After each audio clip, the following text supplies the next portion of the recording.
नमस्कार स्टूडेंट्स, आपका अपने चैनल पे स्वागत और अभिनंदन है। भारत के संविधान के महत्वपूर्ण प्रश्नों को सिलेक्ट किया गया है, तो मुझे भी पूरा विश्वास है कि इस कंटेंट से आपके ज्ञान में वृद्धि जरूर होगी।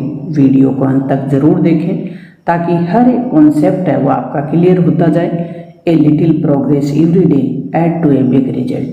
हमें छोटे छोटे प्रयास करने से या हम रोज एवरीडे प्रत्येक दिन छोटे छोटे प्रयास करें तो एक बिग रिजल्ट हम प्राप्त कर सकते हैं, बड़ा रिजल्ट हमें मिल सकता है। प्रधानमंत्री के कर्तव्यों का उल्लेख संविधान के किस अनुच्छेद में किया गया है? तो यह 78 में। भारत में संविधान सभा के निर्माण का आधार क्या था? तो कैबिनेट मिशन योजना, जो कि 1946 में आई थी। प्रस्तावना में भारत शब्द कितनी बार आया है? 2 बार। हम भारत के लोग भारत को संपूर्ण प्रभुत्व संपन्न 2 बार आया है।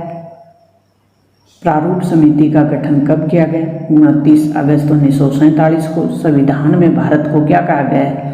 राज्यों का संघ, यूनियन ऑफ स्टेट्स।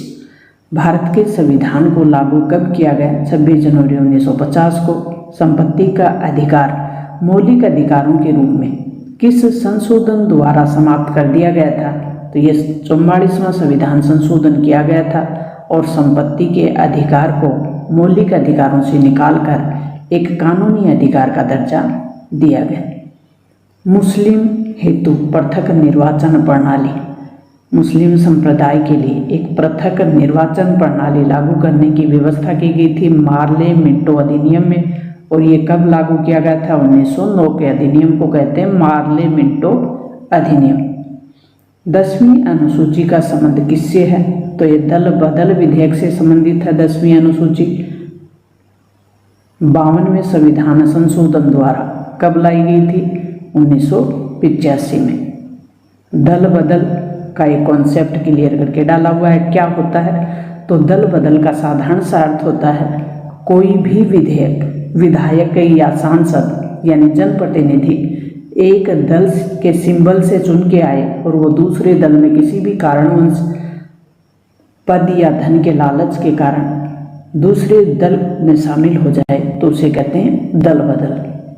इसका पूरा कॉन्सेप्ट क्लियर किया हुआ है, उसको देख लें तो आपको और भी अच्छे से समझ में आ जाएगा ये कॉन्सेप्ट कब आया, कब से इसको आयाराम गयाराम के नाम से जाना जाता है।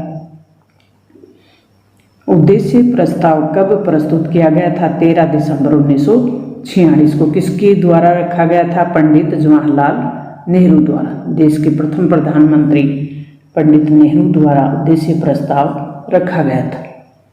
नगर पालिकाओं को संवैधानिक मान्यता किस संशोधन द्वारा दी गई थी? 74वें संविधान संशोधन द्वारा। झंडा समिति के अध्यक्ष, जब संविधान सभा में कई समितियां थी जो महत्वपूर्ण कार्य कर रही थी, उसमें एक झंडा समिति भी थी। इसके अध्यक्ष कौन थे? जेबी कृपलानी। धार्मिक स्वतंत्रता का अधिकार किस अनुच्छेद के अंतर्गत आता है? तो अनुच्छेद 25 के अंतर्गत। पंचायती राज दिवस कब मनाया जाता है? 24 अप्रैल को। भारत के संविधान को अंगीकृत करने की तिथि क्या है? अंगीकृत, अधिनियमित और आत्म अर्पित करने की तिथि है 26 नवंबर 1949 को। देश के एकमात्र निर्विरोध राष्ट्रपति कौन चुने गए थे? नीलम संजीव रेड्डी। पॉकेट वीटो यानी जेबी वीटो का इस्तेमाल राष्ट्रपति ने कब किया था? ज्ञानी जैल सिंह। राष्ट्रपति के पास किस प्रकार की कौन कौन सी शक्तियां होती हैं, उन पे हम एक सेपरेट वीडियो लेके आएंगे ताकि आपको ये कॉन्सेप्ट बिल्कुल क्लियर हो जाए कि राष्ट्रपति के पास कौन कौन सी शक्तियां होती हैं। उद्देश्य प्रस्ताव कब पारित किया गया? 22 जनवरी 1947 को। भारत में जनहित याचिका पब्लिक इंटरेस्ट लिटिगेशन है। पब्लिक इंटरेस्ट लिटिगेशन का जनक किसे माना जाता है? पीएन भगवती। और 1980 के दशक में ये लाई गई थी। संविधान सभा के स्थायी अध्यक्ष कौन और कब बने थे? तो स्थायी अध्यक्ष कौन बने थे? डॉक्टर राजेंद्र प्रसाद। कब बने? 11 दिसंबर 1946 को।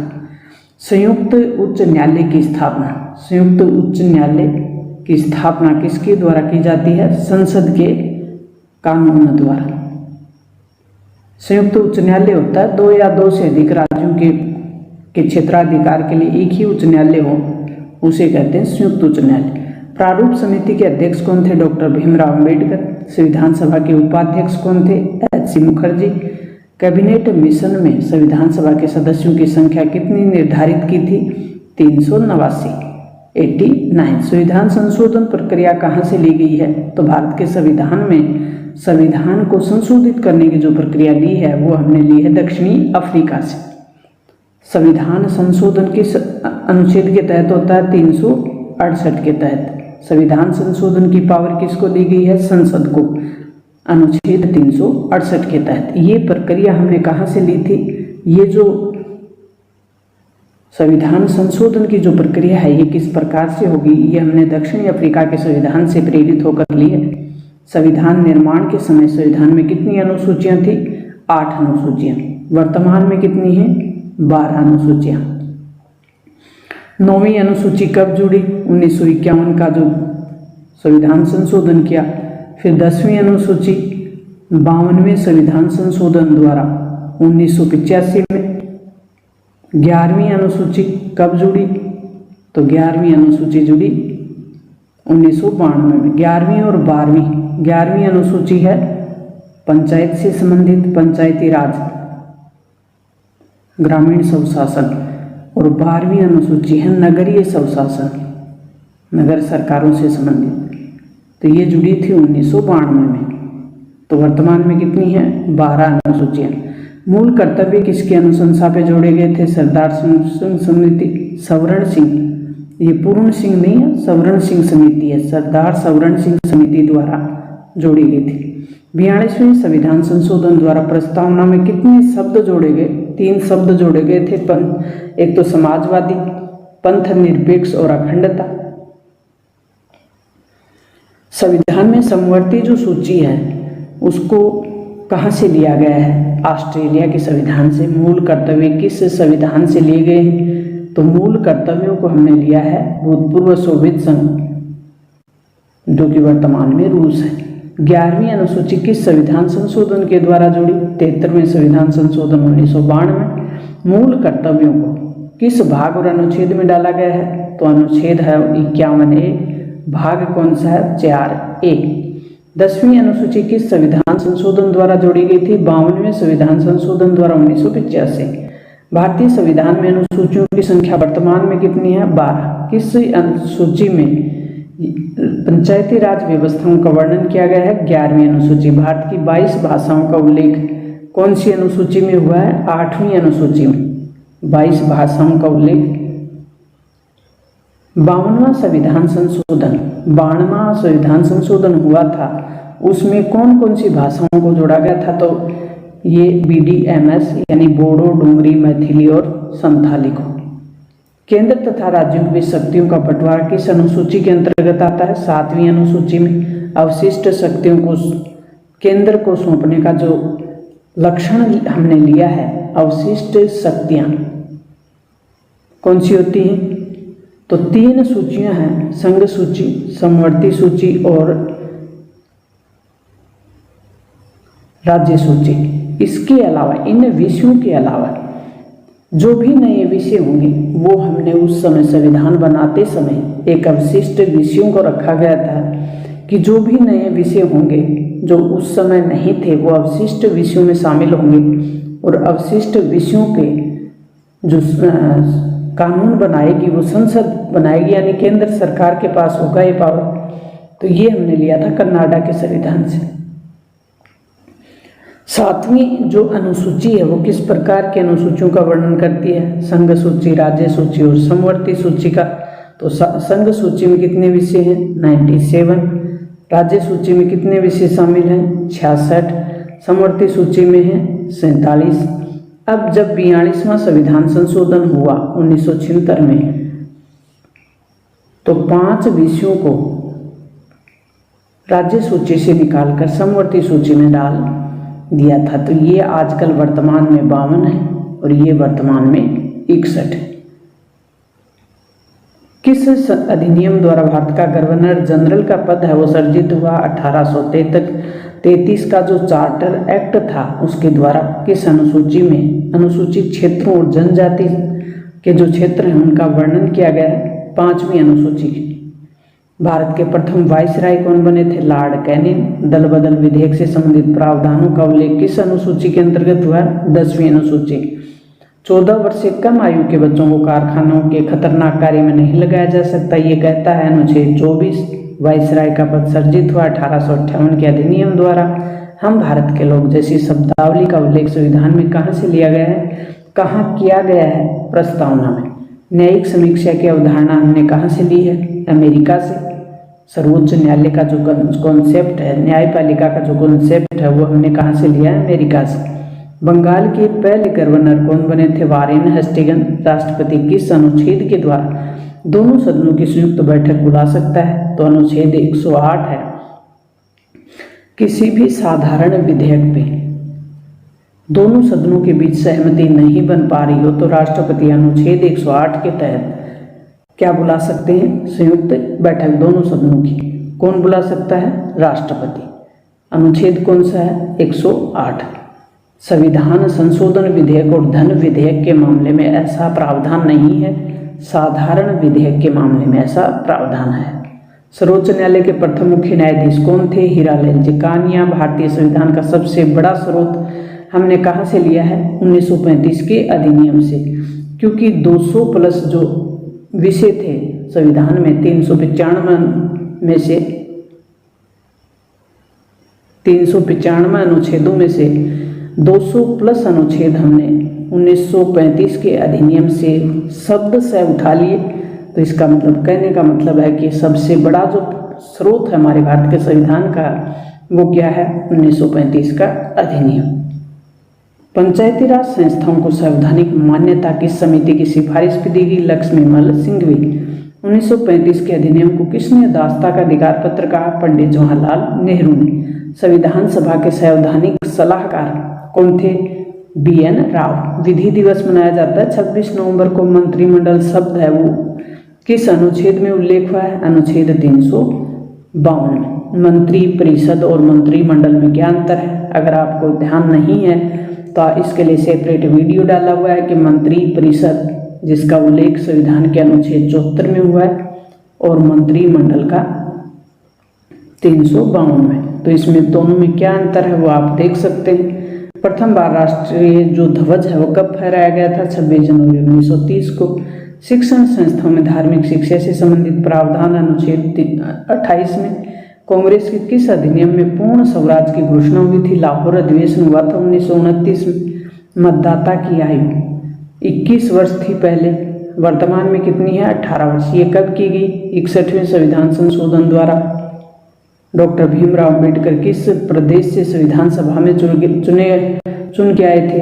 तो वो था मुंबई। राष्ट्रीय ध्वज की डिजाइन किसने तैयार की थी? पिंगली वेंकैया ने। आधुनिक भारत का मनु किसे कहा जाता है? डॉक्टर अम्बेडकर को। दोनों सदनों की संयुक्त बैठक कौन बुला सकता है? राष्ट्रपति। भारत के प्रथम आम चुनाव हुए थे 1951-52 में। नवीं अनुसूची को संविधान संशोधन द्वारा जोड़ा गया 1951 द्वारा। प्रथम संविधान संशोधन। संविधान संशोधन द्वारा प्रस्तावना में संशोधन किया गया था 42वें संविधान संशोधन द्वारा। साल कौन सी थी? 1976 की। शोषण के विरुद्ध अधिकार किस अनुच्छेद के अंतर्गत आता है? 23 और 24 में। मौलिक अधिकार किस देश के संविधान से लिए हमने? अमेरिका से। किस संविधान संशोधन द्वारा दिल्ली को राष्ट्रीय राजधानी का दर्जा दिया गया? 69 द्वारा। ईस्ट इंडिया कंपनी के शासन का अंत हुआ था 1858 के अधिनियम द्वारा। लोक लेखा समिति में कितने और किस सदन के सदस्य होते हैं? तो लोक लेखा समिति है उसमें 22 सदस्य होते हैं, जिसमें से लोकसभा के 15 और राज्यसभा के 7। संसद की प्रथम बैठक कब हुई थी? 13 मई 1952 को। कौन अपने पद की शपथ नहीं लेता? लोकसभा अध्यक्ष। लोकसभा अध्यक्ष लोकसभा के सदस्य के रूप में शपथ लेता है, अध्यक्ष के रूप में शपथ नहीं लेता। 73वें और 74वें संविधान संशोधन के समय देश के प्रधानमंत्री कौन थे? PV नरसिम्हा राव। 73वां और 74वां संविधान संशोधन 1992 में पारित हुआ था, तो 1992 में प्रधानमंत्री थे PV नरसिम्हा राव। भारत का राष्ट्रपति किस अनुच्छेद के अंतर्गत आता है? अनुच्छेद 52 में। महाभियोग की प्रक्रिया का उल्लेख कहाँ किया गया? अनुच्छेद 61 में। भारत का उपराष्ट्रपति किस अनुच्छेद के अंतर्गत आता है? अनुच्छेद 63 के तहत। भारत के संविधान का मैग्ना कार्टा मूल अधिकार वाले भाग को कहा जाता है, जो कि भाग 3 है। धन विधेयक को संसद के किस सदन में पेश किया जाता है? लोकसभा में। डॉक्टर अंबेडकर ने किस अधिकार को भारतीय संविधान की आत्मा कहा था? संवैधानिक उपचारों के अधिकार को। संवैधानिक उपचारों के अधिकार का एक सेपरेट वीडियो, ये अधिकार क्या है और ये इतने इम्पोर्टेंट क्यों हैं कि इनको हृदय और आत्मा कहा? डॉक्टर अंबेडकर ने पूरा का पूरा कॉन्सेप्ट है वो क्लियर करके आपके लिए डाला जा रहा है। किस संशोधन द्वारा संपत्ति के मूल अधिकार को एक कानूनी अधिकार बनाया गया? 44वें संविधान संशोधन द्वारा। राज्यसभा का पदेन सभापति कौन होता है? उपराष्ट्रपति। पदेन का मतलब क्या होता है? एक पद के होते हुए दूसरा पद भी जो संभालता है तो उसे कहते हैं पदेन। यानी भारत का उपराष्ट्रपति होने के साथ साथ उपराष्ट्रपति है वो राज्यसभा के अध्यक्ष भी होते हैं, इसलिए उन्हें कहा जाता है पदेन सभापति। केंद्र और राज्य के बीच संबंध समवर्ती सूची और प्रस्तावना जो है वो कहाँ से लिया गया है? ऑस्ट्रेलिया से। प्राक्कलन समिति में कितने सदस्य हो सकते हैं?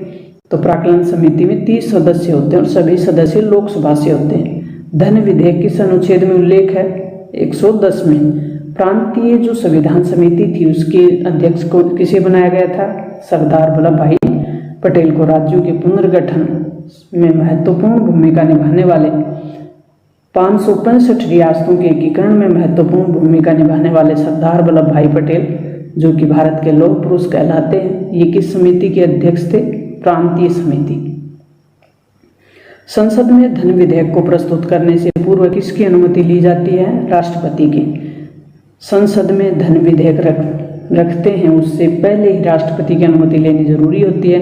राज्यों की विधानसभा में या विधानमंडल के समक्ष धन विधेयक प्रस्तुत करने से पहले राज्यपाल की अनुमति ली जाती है। तो प्यारे विद्यार्थियों, मेरे द्वारा दी गई जानकारी मुझे पूरी उम्मीद है, पूरा विश्वास है कि आपके लिए उपयोगी और ज्ञानवर्धक साबित हुई है। तो इस प्रकार के कंटेंट की जिन्हें आवश्यकता है उन तक शेयर जरूर करें।